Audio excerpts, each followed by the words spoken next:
Sheesh. Yeah. Everybody want to be in entertainment till it's time to get down to the business. Yeah, Glitz and Ghetto, Glitz and Ghetto, yeah, Glitz and Ghetto, it's Glitz and Ghetto, Glitz and Ghetto, it's Glitz and Ghetto. The glitz and glamour is a setup, cause behind the scenes it really gets ghetto, yeah. What up, Glitz and Ghetto babies? Did y'all miss your girl? Cause I missed y'all too. I've been up to so many things lately and things are finally starting to slow down, but I need some help.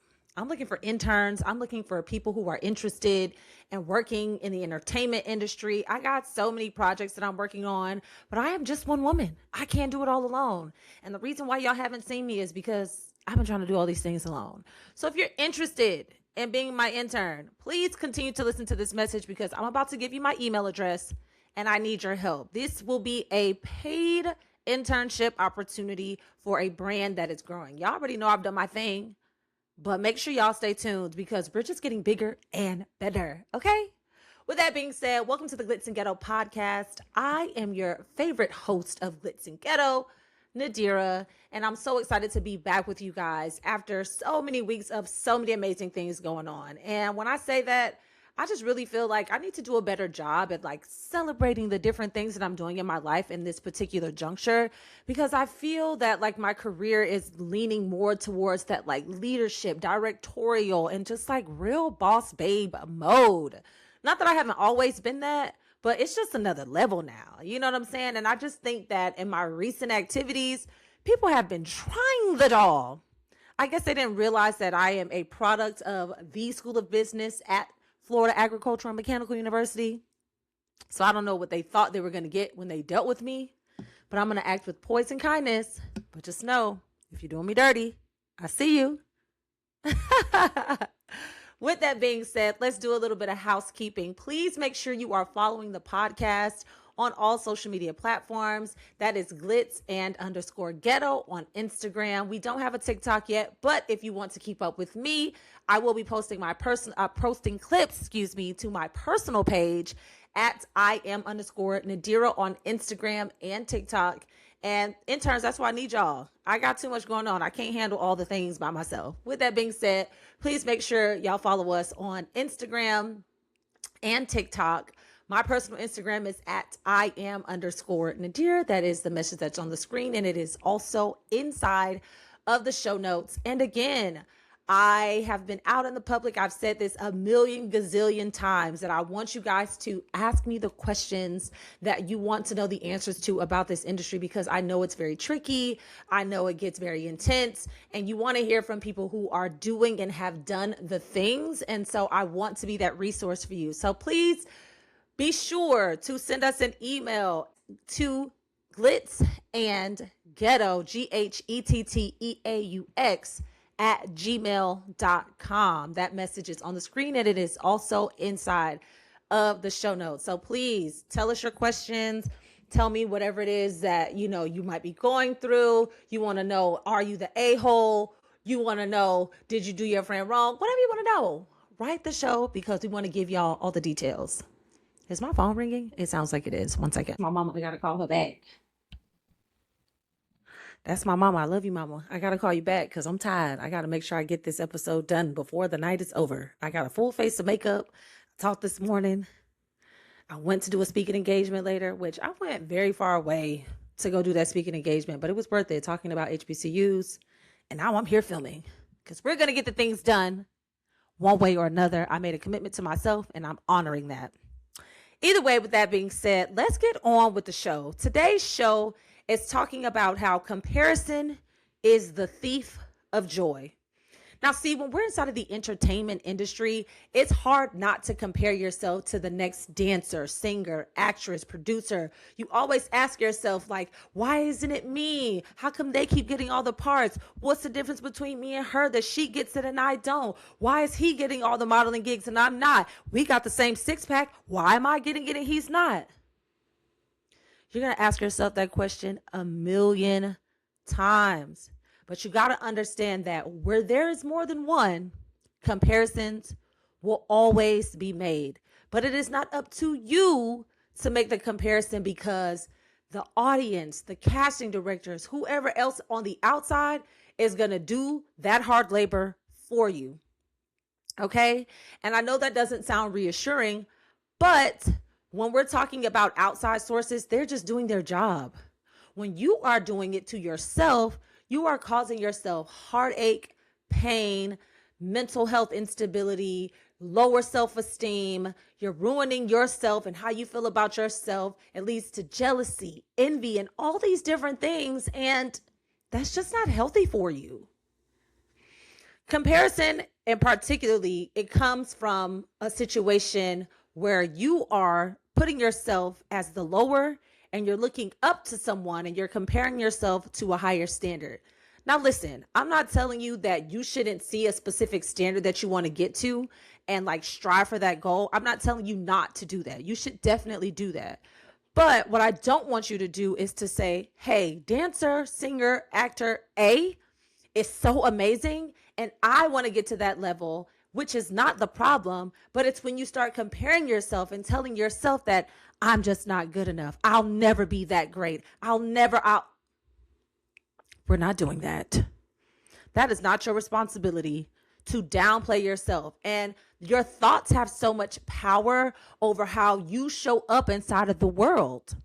When you do these things of comparison, you don't know that you're programming your mind to think negatively about yourself.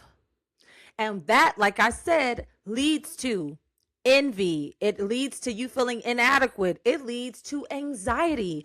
And, you know, we're in a day and age now where people are more in tune with their emotions. And you know what an anxiety attack feels like. Your chest gets tight. You're worrisome. I went to the hospital due to an anxiety attack. So I don't wish that on anybody. Not even my worst enemy. Not that I have any enemies, or if I do, I don't know because I don't engage with them. But either way, anxiety ain't for the weak, okay? And typically, when you are comparing yourself and you're causing these terrible thoughts on yourself, that anxiety is self-inflicted. You can't blame anyone but yourself. So you want to make sure that you are not comparing yourself to someone else because that also causes low self-esteem. It causes you to create unrealistic expectations of yourself, and it can also fuel depression. Listen, in this industry, we as artists are often working for the love, the affection, the attention, and the appreciation of others, okay? And so, like I said earlier, there are going to be outside sources who are going to critique you, who are going to compare you to another person. But that's not up to you to do. Leave that to your audience to do. Because what I like to say often is that what and who is for you will never miss you.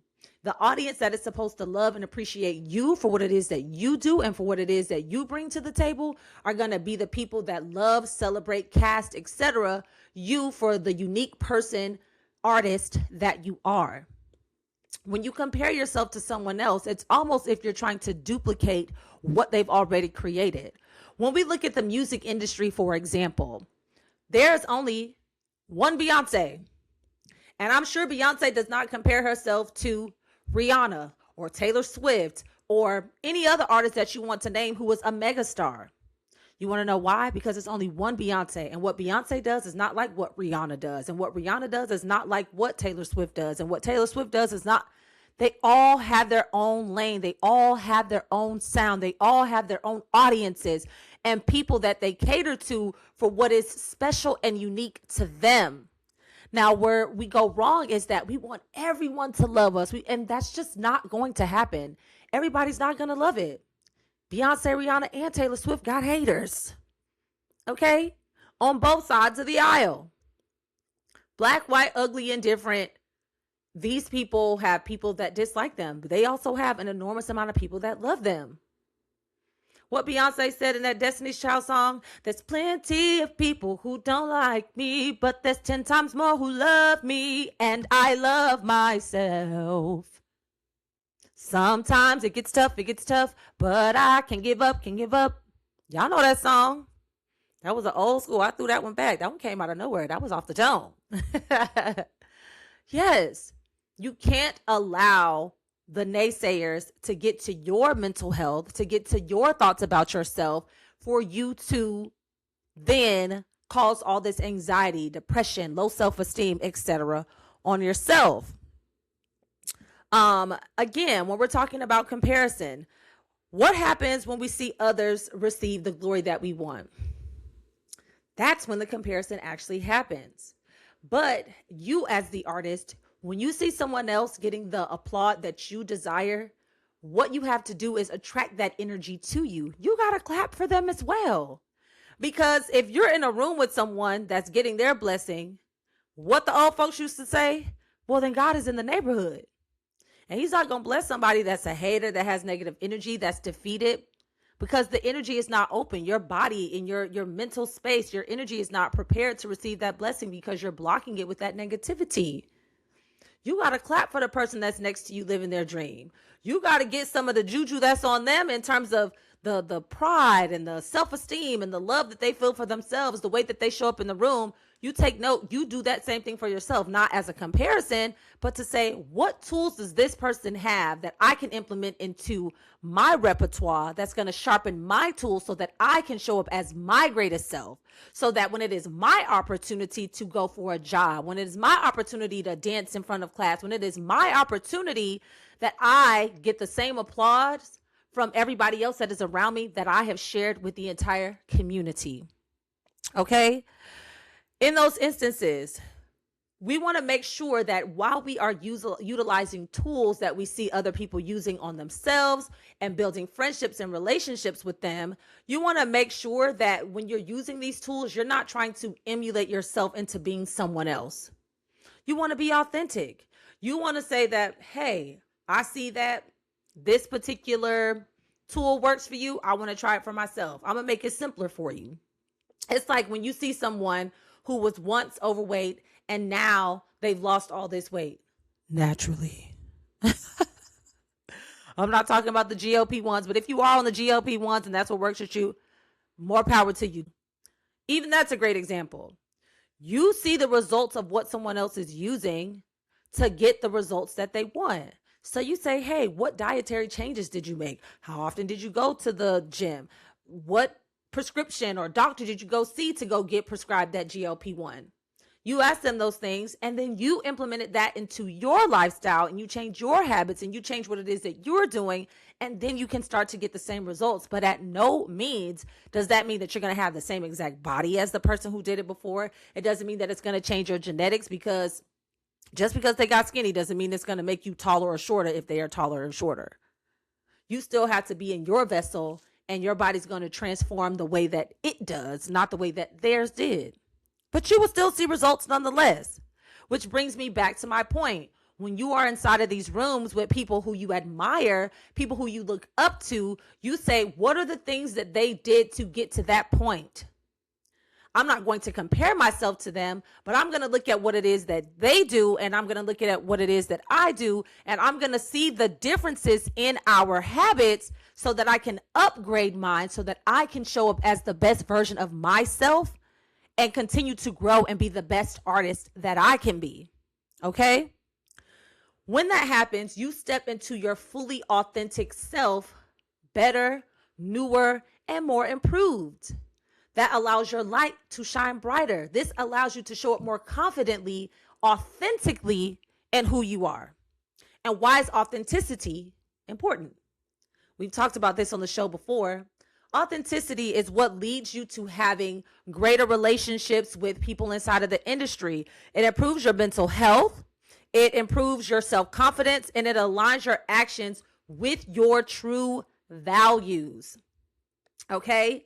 One thing about it, in this industry, there are a lot of people who are easily manipulated because they become yes men and yes women, and they want to assimilate to what someone else has going on, and they just want to be a part of the entourage, and they feel like that's the easy way in, and they're not showing up authentically themselves. They're just, brown nosers, as people would call them. They're not showing up authentically, and some people really like that. There's quite a few artists and, entertainment professionals that I have worked with where they prefer a brown noser. They prefer somebody so far up their hind parts that, you don't know where they end and where the next person begins. Some people like that, and some people succeed that way. But there's a lot of people who don't like that because most people in the industry want to succeed. The artists that I know who are successful, they don't have a bunch of just yes men around them, letting them go about just doing whatever it is that they want, because sometimes the things that you thought were a great idea, they aren't. It's not a good idea. And if you got everybody around you telling you everything you're doing is fire, then you're going to flop. You're going to fail. So you need sharp iron to be around other sharp iron, because iron sharpens iron. The only way that you could be the sharpest tool that you can be, not what someone else wants you to be, is by having that authenticity, which shows your confidence, which shows your values, which says that you are not willing to do any and everything for a specific opportunity, to be put in a specific position, because there are a lot of people, when they say sell their soul in order to get to certain opportunities, they release their moral values. They do things that they would have never done before because they weren't being authentic. They were married to this idea that they had inside of their mind. They compared themselves to someone else and said, well, this is the life that I want, and I want to have these things, and why does she get to have it and I don't get to have it? Well, if this is what's going to help me to get to where she is or surpass her, then I'm going to do it. That puts people in terrible, terrible, terrible situations. Okay? Now, when I talk about people being put in terrible situations, you know, I'm queen of connect the dots. So we just going to connect the dots. I want y'all to go take this back a couple months ago to when we was talking about the Diddy case. Look at Cassie. She's a beautiful girl. She always wanted to have the career that she wanted. She always wanted to be a model. She wanted to be famous. She wanted the life, the access. But let's be honest, most people in this lifetime do. Even if they're not an artist showing up in the world right now, there are a lot of people who just want to be famous. Hence, we have influencers. And shout out to them for figuring it out. Okay? However, in Cassie's day, when she was coming up, she ends up dating someone who brutalized her. And she stayed. She came up with a hairstyle trend that was so popular based off of abuse, and she stayed. This woman went through torturous situations, mouth sores, freak-offs, all these sort of things, because she wanted something, and she compared her life to people that were around her, and she was going after this thing, and she went against her moral values, and she was abused in the process. And what did that do to her self-esteem? She talked about it inside of her lawsuit. That's why she got the settlement that she looked for. She and her husband had to go through so many like therapeutic things in order for her to get to where she is in life. And I don't live with them. I don't live in her household. But just imagine, because you compared yourself to people, you put yourself in a position where now you're not being authentic. Now you're going against your moral values. And as a result of all these things, yeah, you may have seen some success inside of it. And I too am a victim of it. I'll talk about that in a moment. But now your self-esteem is ruined. Okay? Already inside of this industry, when you're pursuing it, you beat yourself up enough. You beat yourself up in class. You film your content over and over and over and over and over again. You in front of, even for something as simple as a TikTok dance. Oh, it's not good enough. Oh, it's not fierce enough. This is social media. You never know what's going to go viral. You just don't know. We beat ourselves up for content. We beat ourselves up in auditions, performances, whether they're big or they're small. We do a terrible job in this industry at like criticizing our bodies. You know, the good that we eat, the fitness, etc. We do all these things to ourselves. The food that we eat, my notes. The food that we eat, the fitness regimen that we have, like we do enough critiquing to ourselves. And I don't want to say criticizing ourselves, but some of us do criticize ourselves. And you're going to put more detriment on that by comparing yourself to someone else. And then you're comparing yourself to someone else who is also going through the same internal issues that you were going through. They're dealing with their self-esteem. They're beating themselves up about class and content and the food they eat, their fitness. They're doing the same things, but you're over here comparing yourself to them, thinking that they have it so much better. And they don't. So you got a lot of things happening here when it comes to your self-esteem. You got being inauthentic in order to appease someone that you want to be next to because you want a specific opportunity, you go against your moral values. Now your self-esteem is lower. But your self-esteem was already low because you already compare yourself and beat yourself up for all the many things that you have going on inside your life. And then you want to add something else to that by comparing yourself to the people that are around you, who, might I add, may also be going through those same exact things. You don't need to do that to yourself, okay? And on top of all those things, you got your additional struggles as a professional entertainer. So you're beating yourself up, you got this low self-esteem, and you dealing with life as it comes. Because we know that even as I talked about last year in my career, last year wasn't great. Did I survive? Did I make it? Yes. Was I thankful? Absolutely. This year's 10 times better, but it's because I've taken control over my life and the opportunities that I want. I don't let the industry just get to dictate what it is that I have going on. I get to control my destiny. Yes, I still get to put myself out there, but also the industry doesn't get to dictate how I feel about myself. I'm not going to let someone else's no be a no to me, which goes back to this concept that we're speaking about. Let the outside people make the comparison. Oh, we got 2 tall girls. Which one do we want? The light-skinned one or the dark-skinned one? Sometimes it boils down to things like that. Oftentimes, and I'm going to tell y'all this as a secret, specifically in this industry, 9 times out of 10, it doesn't boil down to talent. If you made it inside the room, you have the talent. The talent is not in question. Okay? They know that if they gave you a couple rehearsals, you can hit that. They know that if they, put you inside of the room, because nobody just jumps on stage without rehearsal. I mean, some people do, but you can tell the difference. Hip hop stars. But legitimate artists who value production, movies, TV shows, live stage productions, there's a rehearsal process. They know you can get it because you're in the room. They know you can. Don't compare yourself. All right. One of the things that bother me most about people making a comparison of themselves to someone else is that you don't know what's happening on the other side of someone else's story.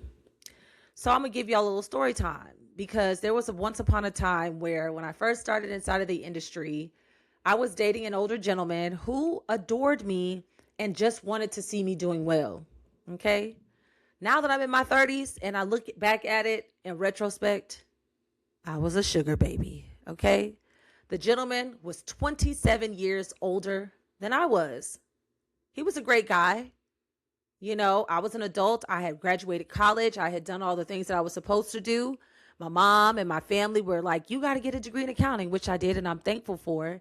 But I knew after the time I got my degree, I wanted to go after my dream. And so what I realized shortly into my career is that this thing is expensive, and I don't come from a golden spoon home. So I had to figure out where the money was going to come from. Fortunately, one day, being as beautiful as I am, out in Miami, having a good time, celebrating with my line sisters, I meet a gentleman that's 27 years older than I am. And he invites me to his restaurant. We go out, we have a good time. The relationship continued to ensue over time. That'll be in my book one day. So I'm not going to give you all the details here. But he told me, whatever it is that you want to do, let me know. I want to help you achieve your dreams. So this man paid all the money for my EP. Y'all see these pictures behind me? That photo shoot, he paid for that photo shoot. He, made sure I had my hair, my makeup, my headshots, my costumes, flights to and from, rental cars, apartments, all the things I needed, I was taken care of. When I moved to Atlanta, I didn't have to worry about a thing. All I had to worry about was getting my black behind in class and networking. I was going to show up to all the events in very fine fashions because he kept me dressed very well. Well, I kept myself dressed very well. He just footed the bill for it. I had the designer shoes, the bags, the things. I showed up in rooms confidently and I looked like a bag of money. What people didn't know on the other side is that I was not happy. Why was I not happy? Because I'm dating a man who is financing my life and he wants me to fly back to Miami over and over and over again, because to him, what I'm doing is just a hobby. And when he wants me home, I have to be home. So I had to leave Atlanta, to go home to him every weekend. Mind you, there's networking events that are happening. There's performance opportunities. There's so many things happening in Atlanta over the weekend. I can't afford to fly from Atlanta every Thursday to be home on, Thursday through Sunday to come back to do it all over again. I'm spending half my week in Atlanta, it was tiresome. All because he wanted me to be there to cater to him and his needs and his wants, which I guess is fine. One hand washes the other, but I didn't want to do that. In addition, nice guy, wasn't in love. Did I love him? Did I care about him? Absolutely, because that's the kind of person that I am. But I was not in love. I broke up with my college sweetheart because he wanted to go and live his life, Wall Street guy, all that sort of stuff. Broke up with him. Well, he really broke it off with me because he had all his other things going on. But I broke it off with him so he could live his life and move and do whatever he wanted to. And then this guy came around. And so now I'm just like dating somebody who I don't really care about like that, or I don't love like that. And he's footing the bill. Meanwhile, all my friends are thinking like, wow, you just live this fabulous life. You're always on flights. You have Christian Louboutins. You have designer bags. Oh my God, can I borrow your clothes? The fashion, your hair's always done. You always got new wigs. You got new weaves. You got best headshots. You got. Could not stand that man. Especially when he was going through his personal things and took that anger out on me. That's just like the name of this podcast, Glitz and Ghetto. Because everything that you see that glitters, dang sure ain't gold. Okay? I don't care how shiny it looks. It also makes me think about this situation that I recently saw on social media where there was this cared for young girl. I guess she had bought this like really big home or whatever. I don't know her like that, but it showed up on my timeline. It was a lady by the name of Tatiana Chanel. Y'all know who she is. I don't really know her. Cute girl, young girl. She looked like the typical, rapper girlfriend. Light skin, baby hairs, nice body, pretty face. She looks standard. She's a pretty good looking girl, but she's 18. And she was dating somebody by the name of Bottom Richie. Am I saying that right? Am I giving auntie? They call him Bottom Richie. Oh, I'm sorry. Boston. Boston Richie, but they was calling him Bottom Richie because she had to do things to him and his bottom. Even though he tried to be this big hard rapper, this and that, and a third degree. She shows on social media she's living this lavish lifestyle. She's buying these big, beautiful houses. She got the bags, the car. She's in section. She's doing the things. But she was being abused. She was being tormented. This man, I saw videos of them out in public and he's snatching things out of her hand. He's being mean to her. I never went through nothing like that. Miserable. So you want to be out here comparing yourself like, oh, I don't think I have enough money, or I wish I was the person who had the bags and the shoes and the cars and all those things. You don't know what people are sacrificing to get that. Heck, we even talk about, I support this woman. I'm sad she's going through whatever she's going through, but she had to learn her lesson the hard way, unfortunately.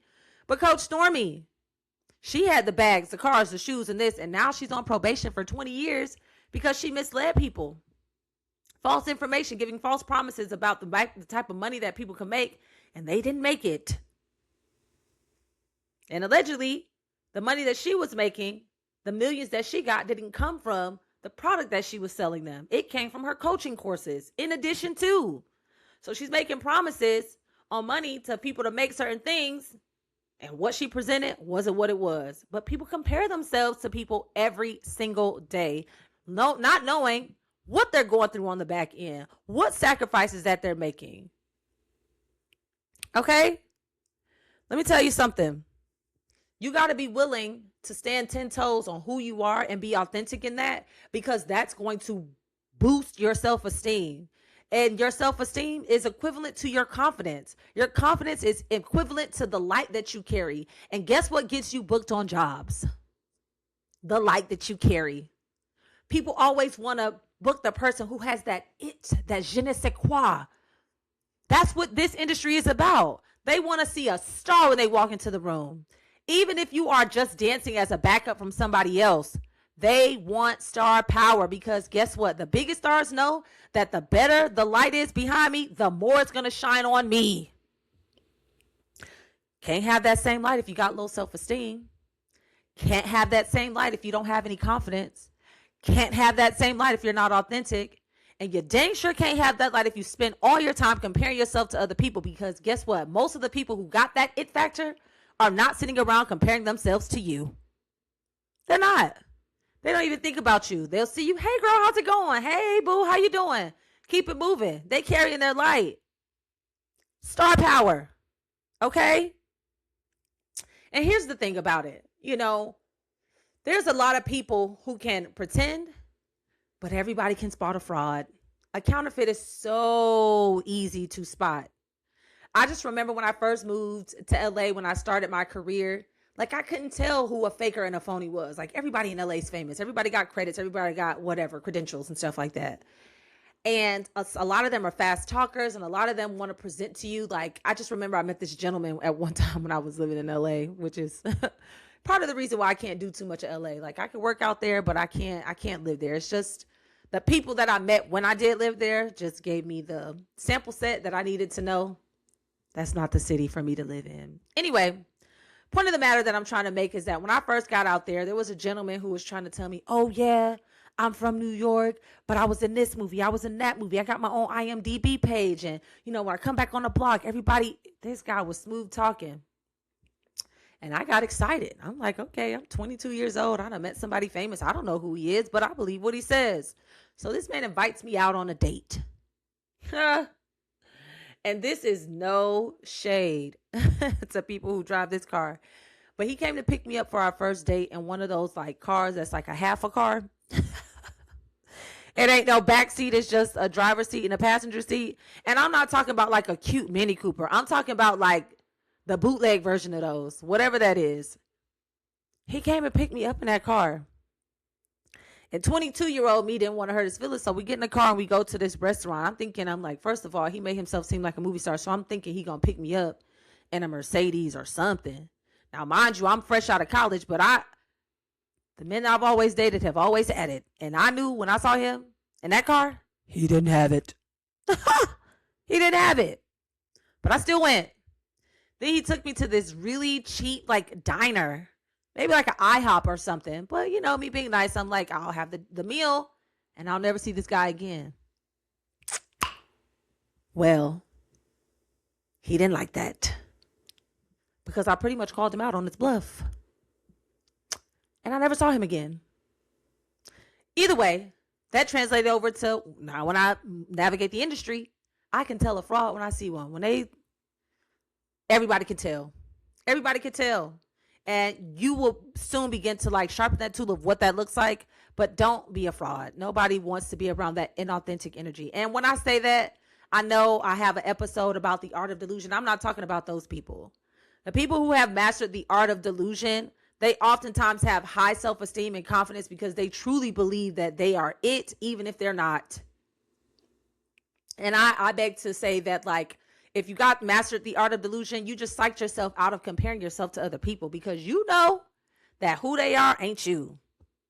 The same way you feel about yourself when it comes to, oh, he'll never find another girl like me, or she'll never find another man like me, or, you know, whatever your preferences are. That's mastering the art of delusion. Because truth be told, yes, nobody can duplicate who you are, but there's somebody who might share a lot of your characteristics. They may not look like you. They may not come from your same background, but they may share a couple values that you share that may work out for the person. It won't be you, but it'll be similar. Okay? With that being said, don't make comparisons. You got to come in with that energy that there's no one else like you, because guess what? It's not. There may be replicas, imitated, never duplicated. Okay? But then when it all comes down to this, you know, what's most important about this whole comparison to other people, and that being the thief of your joy, it all leads to mental health instabilities. And when we're talking about people who are mentally unhealthy because of their self-esteem, and we talked about how that, you know, comparison leads to depression and unrealistic expectations, People who often carry that kind of energy and that sort of depression, they're more likely to be manipulated because they're willing to do anything to get out of the position that they're in. They're willing to do whatever it takes to let this like cloud of like sadness off of them, not realizing that that's something that comes from within internally. And oftentimes we think in the industry that like, yes, I'm sad right now, but I'll be much happier if I got this job or that job. And yes, sometimes those jobs can be like a hit to your dopamine, but oftentimes that dopamine doesn't last long enough. So you go back into this cycle of like depression and things of that nature, that you're willing to do whatever it takes to make a job happen. Going back to the Diddy case, Cassie did whatever because she wanted this lifestyle and this perception and this access and this dream. But she was hurting long before she left that relationship. Okay? A lot of times in these situations, people are willing to endure terrible situations that they never had any business being inside of because of it. Now, I'm not talking about like personal relationships only, but even when it comes to jobs, sometimes people are so desperate for a job. Their mental health is so depleted. They'll take whatever job, even if that means they know the manager is sleeping with all the dancers, or they know that, I don't know, you gotta do something special for the tour manager in order to stay on this job or whatever. I'm sure this is gonna be controversial now. I'm sure y'all heard of the thing called gay for pay. There are people who are straight that do things that are not in alignment with their sexual preferences because of a job opportunity. And they stay in it because of the perception. I know about jobs where people have been abused and cursed at and talked about terribly. And even though Lizzo beat that defamation case, that's an example of like people coming out talking about terrible things that have happened to them on particular jobs. And sure, Lizzo beat her case, but there are a lot of instances where the artist can't beat the case because they were actually terrible to their dancers, or the producer was actually awful to their talent. Everybody's not pleasant to work with. Some people make it and they are tyrants and awful people to work with. Okay? We hear stories about people that are divas and, just give everybody a hard time because they're iconic or a legend. And a lot of people stay and endure those jobs and work with these people because of that. This industry can be very mean and nasty. People can treat you like crap. But a lot of people stay around because they want to have that access. They want to have that post on social media. That's a mental health issue. Who goes into their passion and their dream to do a job that they hate? You did not work all your life and dream this big dream and step out on faith and go after this thing to be miserable. But that's what happens when your mental health is depleted. You just give up. You're just like, this is what it is, and that's just what comes with it, and that's what I have to take. And that is the furthest thing from the truth. Okay? I already talked about with that mental health, aspect, how, people can get you to go against your moral code for their acceptance. We talked about it leading to depression. Okay? And the question I want to ask you guys is like, how can you do anything in life if you don't have your mental health? Like, even if you decided to walk away from this industry because it hasn't been good to your self-esteem, do you know how much time it's going to take you to pick yourself up to do this all over again? And it all started from comparison. And it all started because you beat yourself up and compared yourself to someone else who is already going through their own things and just may not have your 100% exact same circumstances. We got to do better. We got to be kinder to ourselves. We have to master that art of delusion to know that I am it. I am the one that this industry needs and wants, and the unique qualities that I bring to it.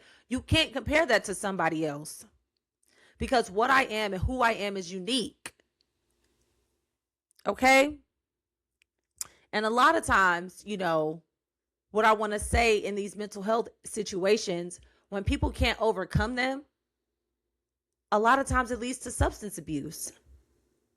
This happens with artists all the time. You know, they say the industry is sex, drugs, and rock and roll, but like, you know why the drugs happen? Because people are not happy with themselves.